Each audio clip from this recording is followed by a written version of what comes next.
di sini Tuhan Anda itu membumbum atau membunuh 50.000 orang, 70 orang. Gegara hanya melihat kotak. Mana bentuk kasih sayang dan adilnya? Iya, coba dibacakan. Bacakan dulu satu perikop. Oke. Dan ia membunuh beberapa orang Bet-Semes karena mereka melihat ke dalam tabut Tuhan. Ia membunuh 70 orang dari rakyat itu. Rakyat itu berkambung karena Tuhan telah menghajar mereka dengan dahsyatnya. Pertanyaan saya, kenapa Lot di sana berbuat dosa? Kok tidak dibumbum oleh Tuhan Anda? Kemudian Ruben, lompat kemana-mana Yahudes. Loh. Oke. Sebentar. Ya, Sebentar, saya jelaskan. Sedangkan di dalam 1 Samuel 6:19 ini hanya gegara melihat kota 50.000 orang dibunuh oleh Tuhan Anda. Sedangkan sudah balik lagi kameranya. Balik lagi kameranya ke sini. Bagaimana dengan Ruben? Ya, balik lagi kameranya.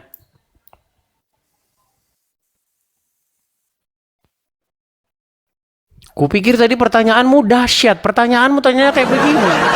Ayo balikin. Kamera, balikkan. Iya, Mas Yano. Oke. Iya, pertanyaanmu saya pikir ada isinya, tapi pertanyaanmu biasa-biasa saja. Iya, jadi mengenai bagaimana penduduk Bet-Semes, ya saya bacakan. Jadi bagaimana penduduk Bet-Semes dihajar atau dipukul oleh Tuhan dengan sebuah tulah, ya, di mana di situ meninggal beberapa orang karena mereka melihat ke dalam tabut perjanjian.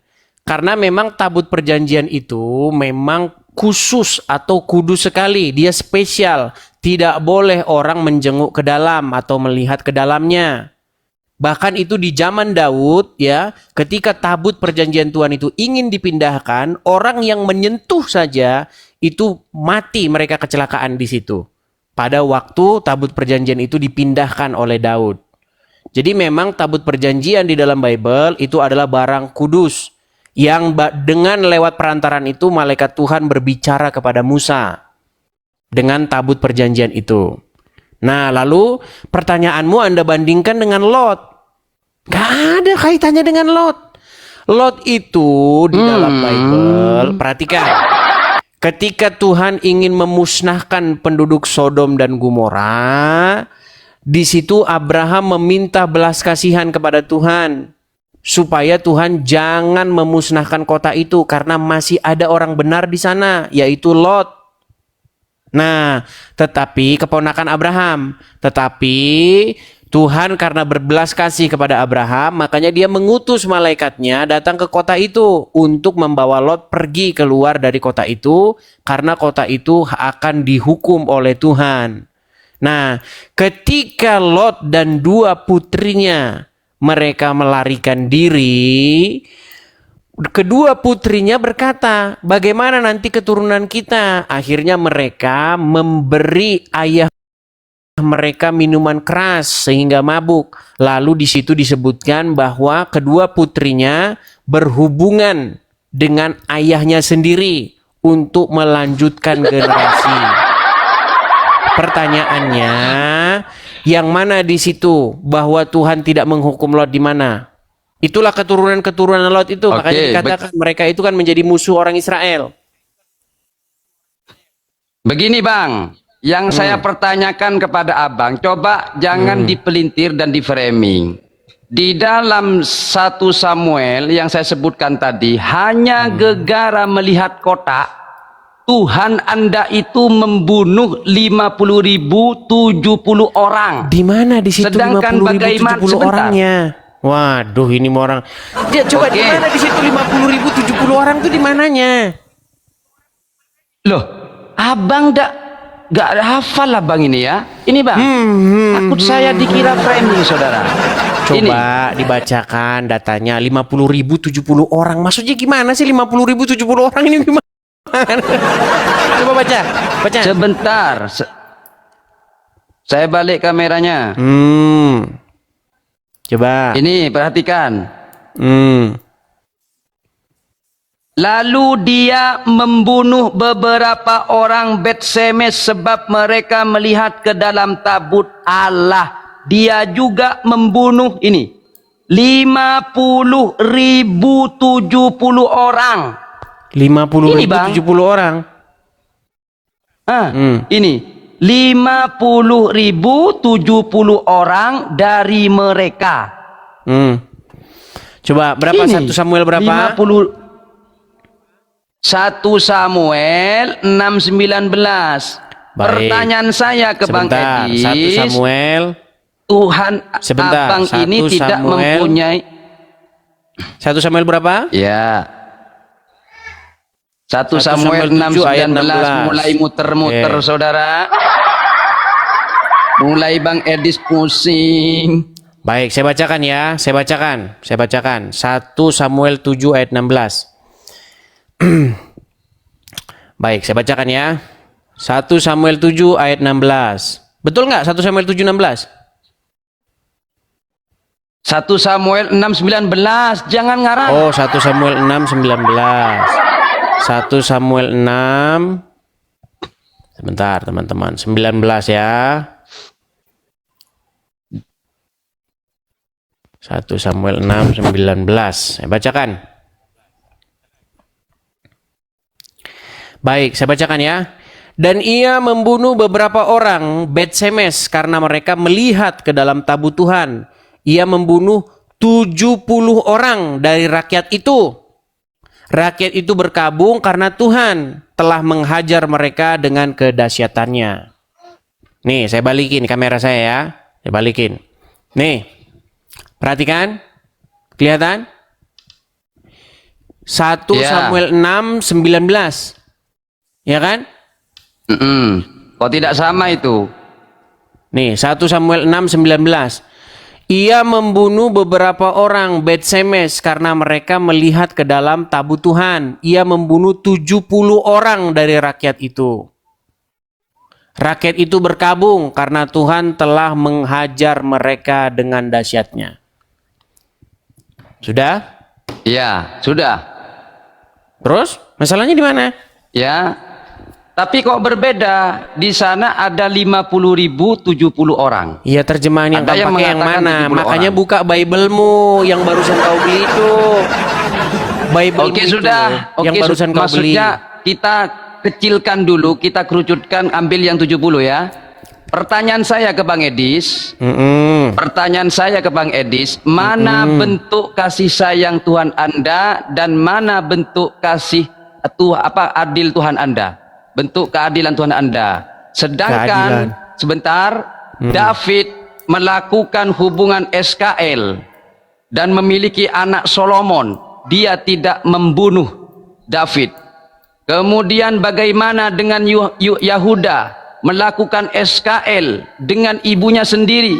Bukankah itu leluhur dari Yesus? Baik, saya jawab ya. Pertanyaan saya, mana bentuk keadilan Tuhan Anda? Baik, sedangkan hanya 70 orang melihat kota dibunuh. Baik, saya jawab ya.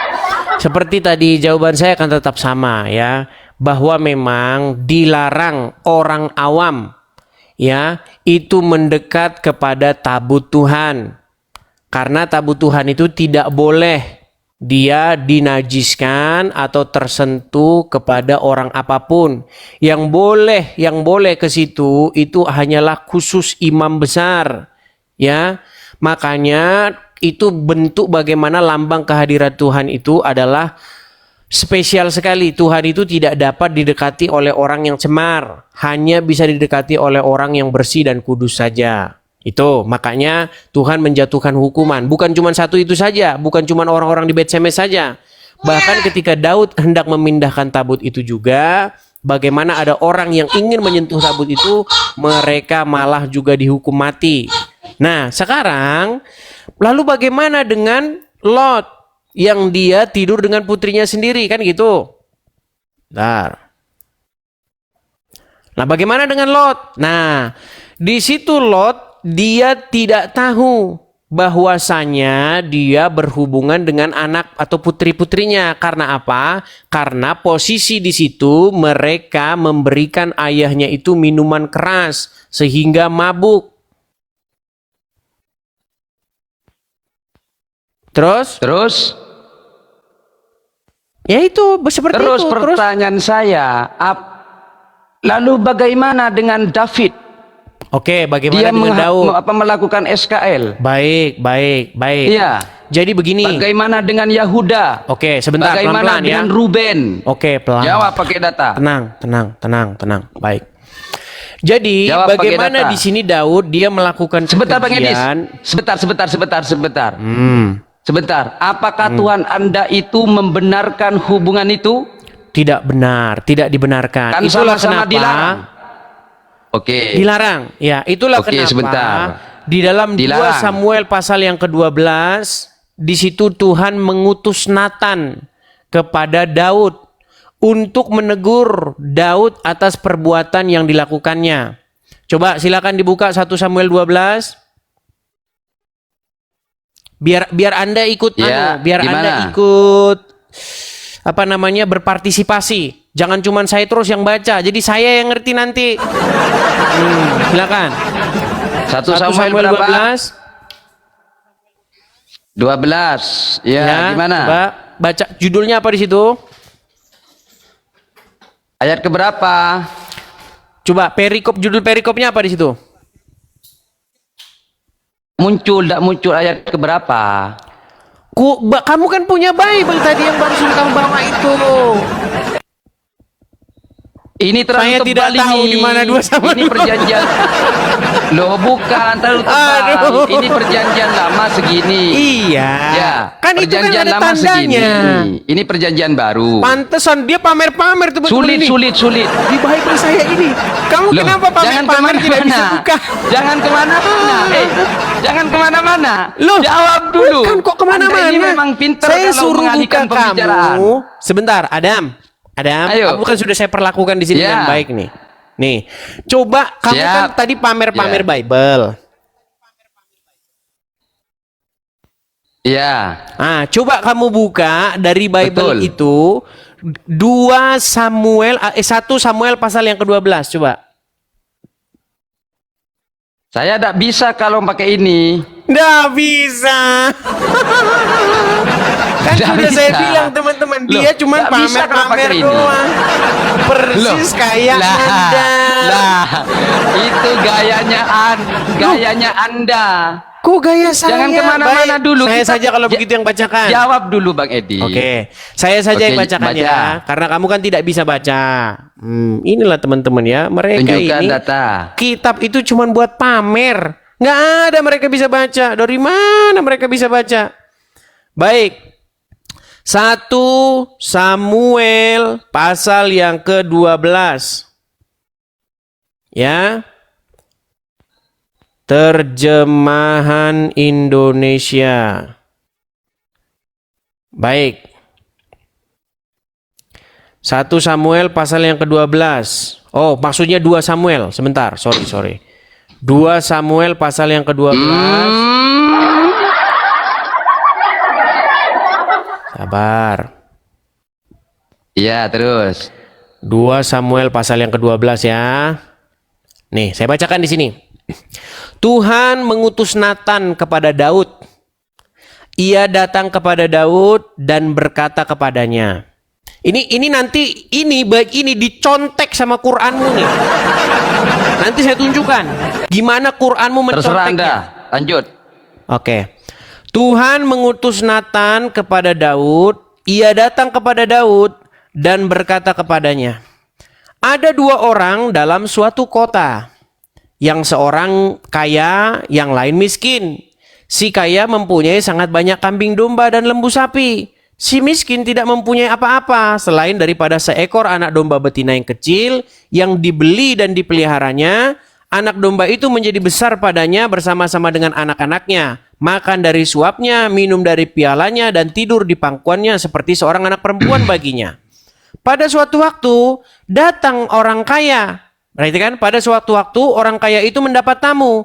Dan ia merasa sayang mengambil seekor kambing dombanya atau lembunya untuk memasaknya bagi pengembara yang datang kepadanya itu. Jadi dia mengambil anak domba betina kepunyaan si miskin itu dan memasaknya bagi orang yang datang kepadanya. Lalu Daud menjadi sangat marah karena orang itu dan berkata kepada Nathan, "Demi Tuhan yang hidup, orang yang melakukan itu harus dihukum mati dan anak domba betina itu harus dibayar gantinya 4 kali lipat. Karena ia telah melakukan hal itu dan oleh karena ia tidak kenal belas kasihan." Kemudian berkatalah Nathan kepada Daud, "Engkaulah orang itu. Beginilah firman Tuhan Allah Israel. Akulah yang mengurapi engkau, mengurapi engkau menjadi raja atas Israel, dan akulah yang melepaskan engkau dari tangan Saul. Telah kuberikan isi rumah tuanmu kepadamu dan istri-istri tuanmu ke dalam pangkuanmu. Aku telah memberikan kaum Israel," dan seterusnya dan seterusnya. Perhatikan ya. Nih, ini hukuman Tuhan. Jadi jangan Anda bilang Tuhan tidak menghukum Daud. Nih, perhatikan ya di ayat yang ke ininya, 9-nya. "Mengapa engkau menghina Tuhan dengan melakukan perbuatan yang jahat di matanya? Uria, orang Het itu kau biarkan ditewaskan oleh pedang. Istrinya kau ambil menjadi istrimu, dan dia sendiri telah kau biarkan dibunuh oleh pedang Bani Amon. Oleh sebab itu, pedang tidak akan menyingkir dari keturunanmu sampai selama-lamanya. Karena engkau telah menghina aku dan mengambil istri Uria orang Het itu untuk menjadi istrimu," dan seterusnya dan seterusnya dan seterusnya. "Bahwa malapetaka akan kutimpakan atasmu," karena ini panjang. Perhatikan bagaimana Daud menyesal, ya. Di ayat terakhirnya, di bagian-bagian belakangnya di sini dikatakan, kemudian nih, dan nah ini, lalu berkatalah Daud kepada Nathan. Nih, ini ya, bagaimana sikap Daud ketika dia berdosa. "Aku sudah berdosa kepada Tuhan." Dan Nathan berkata kepada Daud, "Tuhan telah menjauhkan dosamu itu." Perhatikan. Kamu mengejek ayat ini, mengatakan di sini Tuhan tidak adil, sementara orang hanya menyentuh atau melihat ke dalam tabutnya dihukum mati, sementara Daud berzina mengambil istri orang, dia tidak dihukum. Saya katakan bukan dia tidak dihukum, dia dihukum. Tidak Anak dihukum yang dilahirkan mati. Daud Ingat. oleh perzinahan itu, bagaimana?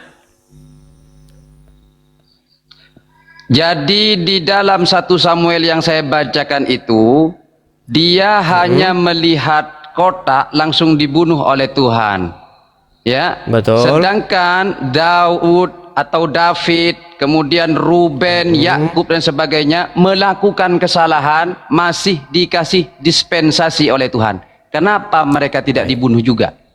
Kok disuruh tobat? Kenapa? Berarti Tuhan Anda tidak maha pengasih dan tidak maha adil. Ceter kau.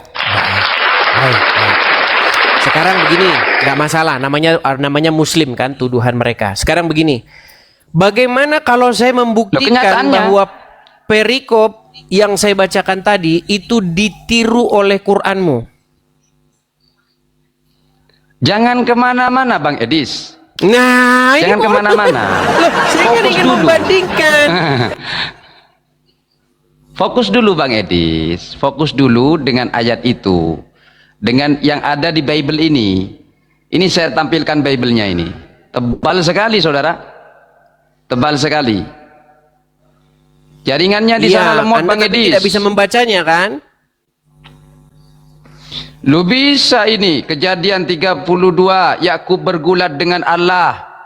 Ini kok lari kemana-mana? Jangan lari kemana-mana dulu. Jangan lari kemana-mana. Kenapa kita lari kemana-mana? Ya. Lanjut. Oke, maksud saya begini. Sebentar, saya lagi mencari ayatnya. Sebentar ya. Baik, saya akan tunjukkan ayat di dalam Quran Anda. Bagaimana Quran Anda mengambil ayat tersebut.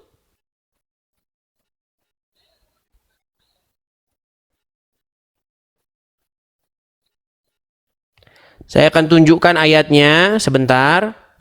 Coba buka Quran surat Shad.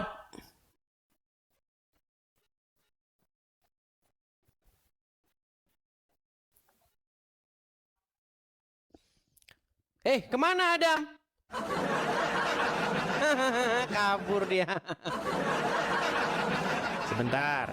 Dia udah lari teman-teman. Makanya Muslim nih kayak gini.